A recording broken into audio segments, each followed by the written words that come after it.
Quería empezar dando las gracias al tribunal, sobre todo a mi director, ¿no?, por su ayuda durante el desarrollo de todo este trabajo y su aportación, pero también al resto del tribunal con sus comentarios para mejorar este documento o este tema, ¿no? Pues sin más voy a proceder a exponer el trabajo de investigación sobre el papel del cristiano en España frente a la política y pues comenzaremos viendo por qué este tema, su motivo y relevancia, seguiremos viendo cómo lo hemos abordado, el marco teórico y la metodología utilizada, también veremos cuáles son nuestras referencias, tanto bíblicas como teológicas, y por último veremos qué es lo que piensan los protestantes sobre la Iglesia y el Estado, el cristiano y la política, la situación actual y por último daremos unas conclusiones finales y unos próximos pasos. ¿Por qué este tema? Bueno, pues el texto de Génesis 18 sobre Sodoma y Gomorra nos muestra el grado de degradación a lo que puede llegar una sociedad y por otro lado también vemos a la preocupación de Abraham y la intervención de Abraham por estas ciudades. Esto me llevó a reflexionar sobre en qué situación se encuentra España actualmente y si los protestantes estamos desempeñando nuestro papel como cristianos dentro de la sociedad en todos los ámbitos. ¿Y por qué es relevante? Bueno, el contexto de España es bastante singular, lo que hace difícil extrapolar cuál es el pensamiento protestante sobre este tema sin hacer un trabajo previo de investigación. Por un lado, es relevante teológicamente porque hay escasa literatura que hable sobre España de este tema y también porque en nuestra historia reciente hemos vivido una estrecha relación entre la Iglesia Católica y el Estado que probablemente haya conformado también nuestro pensamiento, ¿no? Y por otro lado, es relevante a nivel práctico porque vivimos en un contexto político de elevada polarización y crispación que se ha trasladado a la sociedad y a nivel social el Observatorio de Pluralismo Religioso apunta a que se está incrementando la desafección religiosa, de la práctica religiosa, y también este estudio nos dice que los protestantes seguimos siendo una minoría, aunque pues hemos crecido, seguimos siendo una minoría y por lo tanto tenemos poca relevancia e influencia, ¿no? Y a esto hay que añadirle que este año pues, ha salido un nuevo actor político que apuesta por los valores cristianos, que es el partido político Fiel, ¿no? Yendo a cómo lo hemos abordado, dentro del marco teórico, el problema de investigación que nos planteamos es si es suficiente el trabajo que estamos desarrollando en la evangelización y en la obra social o deberíamos participar en otras áreas. Y en concreto en la participación política o en significarnos frente a las acciones políticas, ¿no? Y de ahí surgieron una serie de preguntas como pues, ¿qué pensamos de la separación de la Iglesia y del Estado? ¿Deberíamos participar en política y significarnos? ¿Debería haber un partido político cristiano? ¿Cuál es la situación actual? ¿La podríamos mejorar? Y el objetivo principal que nos marcamos fue identificar el pensamiento protestante contemporáneo en España sobre el cristiano en la política. Para su consecución planteamos tres objetivos específicos. Uno fue revisar la praxis de Israel en el periodo bíblico. El segundo fue analizar las posiciones teológicas de los movimientos reformadores del siglo XVI como base teológica. Y por último, entender el pensamiento protestante contemporáneo español frente a la política. Como metodología utilizamos la metodología cualitativa y utilizamos como herramienta principal para la obtención de los datos la encuesta, además del trabajo de campo y la revisión de la literatura. Yendo ya a lo que es nuestra referencia bíblica, lo que vemos es que a lo largo de la historia del Israel bíblico el modelo de gobierno fue la teocracia, cuya soberanía recaía en Yahvé, que gobernaba a través de sus representantes, primero líderes carismáticos, luego monarcas y por último sumo sacerdote. Y todo ello traccionaba bajo la ley. Bajo este modelo de gobierno lo que hemos hecho es analizar la praxis que tuvo el pueblo de Dios bajo tres ejes. Primero, con los gobiernos propios, con el gobierno interno, y ahí lo que vemos es que su comportamiento fue el de seguir a sus líderes tanto en lo bueno como en lo malo.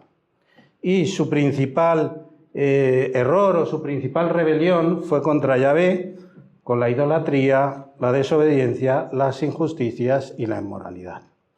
Esta rebelión llevó a una degradación de la sociedad que vemos que empezaba en los líderes y se trasladaba al pueblo. Su actitud frente a los gobiernos extranjeros vemos que principalmente fue mantener su identidad como nación y buscarla cuando la habían perdido. Y por último, encontramos casos concretos dentro del pueblo de Dios, personas concretas que ocuparon cargos de relevancia en gobiernos extranjeros. Pues tenemos los ejemplos de José, Daniel, Esther, Nehemías y Esdras, gracias a lo cual obtuvieron importantes concesiones en beneficio del pueblo e incluso en algún caso lo salvaron. Lo que vemos de ellos también es que todos ellos tenían un patrón de comportamiento común, que podríamos describir como que confiaron, obedecieron y sirvieron a Dios, siendo honestos, buscando la santidad y la justicia, y declararon la gloria a Dios, que era quien controlaba y dirigía los acontecimientos. Por último, vemos un cambio de paradigma en Jesús y sus discípulos, porque más que buscar instaurar la teocracia, lo evitaron. Pero sí que vemos en ellos ciertas significaciones públicas sobre determinadas acciones políticas, comportamientos de los gobernantes y cómo relacionarnos con ellos. Yendo a nuestras referencias teológicas, vemos que en el siglo XVI surgen diferentes movimientos en el que encontramos un amplio espectro de posicionamiento con respecto a la relación entre la Iglesia y el Estado, ¿no? Que va desde la búsqueda de la total separación hasta una cercanía difícilmente diferenciable. Su posición política, como veremos, está muy asociada con su base teológica. Así vemos que en el extremo de la total separación encontramos a los anabautistas, cuya base teológica era la búsqueda de la Iglesia primitiva como modelo, la Iglesia bíblica. Entonces, con esa posición, ellos lo que apuntaban era la total separación entre la Iglesia y el Estado como la única forma de que la Iglesia fuera santa. A continuación tenemos el movimiento luterano, que se basa en la autoridad de las Escrituras y que apreciaba que había dos reinos con funciones distintas, pero ambos de creación divina y bajo la soberanía de Dios. Lutero lo relacionaba con la Escritura porque uno lo pone bajo la ley, el Estado, y otro lo ponía bajo el Evangelio, que era la Iglesia. El Estado tenía que ver con asuntos externos y seculares, y la Iglesia tenía que ver con cuidar al pueblo de Dios y con predicar. Un paso más lo vemos en el movimiento reformado, cuya base teológica es la soberanía de Dios. Todo tiene lugar bajo el gobierno y la acción de Dios. Por lo tanto, ambas esferas son instituciones divinas y deberían relacionarse con armonía. Pero también defendían la libertad religiosa. Y por último estaría el movimiento anglicano, cuya historia estuvo dominada por los acontecimientos políticos y las actitudes de los monarcas ingleses. Y su visión era que el Estado eclesiástico era coextensivo del Estado civil. La Iglesia y el Estado, por lo tanto, en aquella época eran esencialmente lo mismo. Entrando ya en qué piensan los protestantes, hemos recibido 145 respuestas, pero finalmente nos quedamos con 132, que eran las que correspondían a líderes en España, que era el público objetivo que habíamos marcado, ¿no? Lo que podemos destacar aquí es que la muestra que se ha obtenido es bastante heterogénea, así que tenemos un amplio espectro de protestantes representados, ¿no? Si os fijáis, tenemos de la mayoría de las comunidades autónomas, tenemos todas menos Baleares, La Rioja, Ceuta y Melilla. Tenemos diferentes líderes en el que destaca el número de pastores y ancianos, que son 89. Tenemos todo el rango generacional, todo el rango de edades, y tenemos de las principales denominaciones también representadas. Y el 26% de los encuestados, además, han participado activamente en la política. Por contra, esta heterogeneidad ha limitado el análisis por diferentes ejes porque en algunos segmentos teníamos poco volumen para analizar. Entrando ya en qué es lo que piensan los protestantes sobre la relación Iglesia-Estado, los principales mensajes que podríamos decir es que se está a favor de tener relación con el Estado pero manteniendo la independencia. Esto lo vemos porque por un lado hay un alto porcentaje, un 95%, que está a favor de la separación, menciona que están a favor de la separación, pero cuando hemos planteado 11 tipos de relaciones posibles, pues 8 de las 11 han comentado en más de un 70% que están a favor de ellas. ¿Vale? Y para mantener estas relaciones con el Estado de forma casi unánime, apuntan a que deberíamos tener una institución que represente a las iglesias. Esta visión viene marcada por nuestra realidad histórica reciente. El 93% tiene una percepción negativa sobre la relación que ha tenido la Iglesia Católica con el Estado y el 80% sigue pensando aún que existe a día de hoy. Se considera que el Estado es una institución divina, por lo que hay que obedecerla en la mayoría de los casos, y se apunta como excepciones lo que sería que vaya en contra de los principios bíblicos, la libertad religiosa de expresión o individual o los derechos humanos.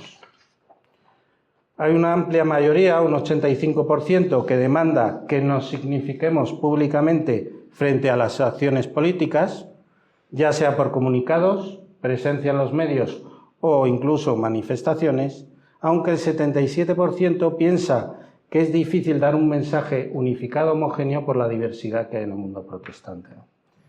Y si os fijáis también, el 67% considera que si nos callamos se puede asimilar a que estamos dando nuestra aprobación. El 83% piensa que deberíamos tener presencia en los medios para dar nuestra opinión, pero sin embargo sí que no se está de acuerdo con hacer esa significación pública desde los púlpitos. En cuanto al impacto que esto puede tener, vemos que hay diversidad de opiniones, aunque hay una mayoría que opina que sí tendríamos un impacto social y político, veis que es un 47 frente a un 36, y la mayoría opina que no influiríamos en las leyes, pero sí en la sociedad, en un 54%. Pasando a qué opinan sobre el cristiano y la política, hay prácticamente unanimidad en cuanto a que un cristiano se puede dedicar a la política y acceder a cualquier cargo. Y que es muy positivo o positivo para la sociedad que haya más pronunciamientos públicos y más participación política. Vemos que estamos hablando de porcentajes del 87 y el 91%. En el caso de que haya un partido político, aquí hay más dudas. Si os fijáis, el 54% está en contra de que haya un partido político cristiano y hay división de opiniones sobre su bondad. Vemos que 51 versus 40. También encontramos que hay división de opiniones sobre la compatibilidad de participar en la política con ejercer cargos de liderazgo en las iglesias y si es más incompatible que otro tipo de profesiones. Veis que los porcentajes son similares. Y aquí sí que hemos encontrado alguna diferencia por denominación. El 63% opina que el que participe en política debería votar leyes o crear leyes con el aspecto cristiano sobre el aspecto de interés general. Y hay un amplio consenso en los riesgos que implica el participar en la política, pues aprobar leyes no cristianas, la corrupción o realizar acciones injustas. También en cuanto a ejercer el voto, hay prácticamente unanimidad que lo debemos hacer, aunque no haya un partido político que represente los ideales cristianos. Y es interesante ver que la cercanía al pensamiento protestante no parece ser un factor diferencial a la hora de ejercer el voto, porque como veis, aunque el porcentaje es muy alto, del 84%, que lo tiene en cuenta, estos porcentajes se acercan a otro tipo de factores, como puede ser pues la ideología, el programa electoral o las cualidades de los líderes. O sea que tenemos porcentajes similares a la hora de tener en cuenta para el voto. Y por último también destacar la diversidad de sensibilidades políticas que encontramos. De las 10 que planteamos, 9 de ellas han recibido menos del 50% del voto, por lo que está muy repartido. Y es interesante resaltar que las 3 que más se tienen en cuenta a la hora de ejercer el voto son las educativas, las económicas y las religiosas. Y sin embargo, quedan por debajo algunas que normalmente se asocian más a los cristianos, ¿no? Como puede ser la elección sobre la vida, la familia, leyes sociales o temas de igualdad LGTBI, ¿no? Que se tienen menos en cuenta. En cuanto a la situación actual, la percepción unánime es que la situación está muy alejada del pensamiento protestante, tanto a nivel político como a nivel de las leyes que se aprueban, como la sociedad. Si veis, son valores superiores al 92%. También apreciamos una correlación directa entre lo que ocurre en la política con lo que ocurre en la sociedad. El 93% piensa que la sociedad está bastante influenciada por la política y el 90% que es un reflejo de la política. La influencia que tenemos los protestantes, pues apunta que es nula. El 100% de los encuestados han indicado que es poca o nula nuestra influencia. Pero el 59% considera que esta influencia cambiaría mucho o bastante con mayor participación en la política. Y esta mayor participación y significación mejoraría mucho o bastante la política, un 60%, y la sociedad, un 66%. Como decíamos antes, se sigue percibiendo una alta influencia de los católicos, el 75% apenas sí, y también es interesante ver que la influencia de los musulmanes es un 36%, que está significativamente a mucha distancia en lo que se refiere a religiones minoritarias, porque las siguientes serían los judíos con un 7%. Con respecto a cómo ha evolucionado la situación estos años, pues vemos que hay división de opiniones. En lo que ha ocurrido en las últimas décadas, vemos que hay discrepancias positivas y negativas, pero cuanto mayor edad, vemos que la evolución la han percibido como más positiva, probablemente porque ha habido un avance en la libertad religiosa. Pero en lo que sí se ve que hay consenso es que la situación futura se percibe como que va a ser mala o que se va a deteriorar aún más. En este sentido hay una ligera mayoría que piensa que mejoraría mucho bastante con mayor participación de los cristianos, un 54%. Y por último, me parece interesante también este indicador que dice que hay división sobre la libertad de expresión. Si veis, hay un 49 versus un 51 que piensa que no hay libertad de expresión para que demos nuestra opinión pública. Y me parece interesante porque se supone que vivimos en un país, ¿no?, donde existe la libertad de expresión. En cuanto a las conclusiones finales, y enlazando con nuestro marco teórico, se resuelve el problema de la investigación, afirmando que la participación política y la significación pública sobre las acciones políticas debería ser un área más en la que deberíamos involucrarnos. En cuanto a las hipótesis que habíamos planteado al principio, se está a favor de la separación de Iglesia y Estado, pero matizando que se refiere a tener independencia, pero no a tener relación. El pensamiento es que la situación actual está muy alejada del pensamiento protestante y el futuro es que se vaya a deteriorar aún más, y hay una demanda a participar activamente y significarse sobre las acciones políticas, lo que mejoraría la situación. En referencia al pensamiento protestante frente a la praxis bíblica, lo que podemos decir es que no hay un interés por tener el modelo de gobierno teocrático, pero sí que se aprecia el patrón bíblico, que el comportamiento de sus líderes se traslada a la sociedad. Y hay una demanda a significarnos públicamente, que lo podríamos asimilar a las denuncias proféticas, y a participar activamente en la política, para lo que los cristianos que se dediquen a ello pues deberían tener como ejemplo los ejemplos bíblicos que hemos comentado anteriormente. Con respecto a la teología del siglo XVI, lo que podemos decir es que parece que la posición protestante es bastante homogénea en la mayoría de los temas. Las variaciones que hemos encontrado son puntuales y sobre todo son de porcentajes más que de cambios de opinión, y mayoritariamente se aprecian los ecos del movimiento reformado, tanto en la relación con el Estado como en la participación en la política. Y como posibles próximos pasos apuntamos a ampliar el público objetivo de la encuesta al resto de miembros de la Iglesia para corroborar los resultados que nos han dado sus líderes y profundizar sobre diferentes temas como son pues, las discrepancias sobre la libertad de expresión, la diversidad de sensibilidades políticas, las estrategias para aumentar nuestra visibilidad y, por último, pues, ver la evolución y aceptación del nuevo partido político que se ha creado este año. Y con esto, pues muchas gracias. Doy por terminada.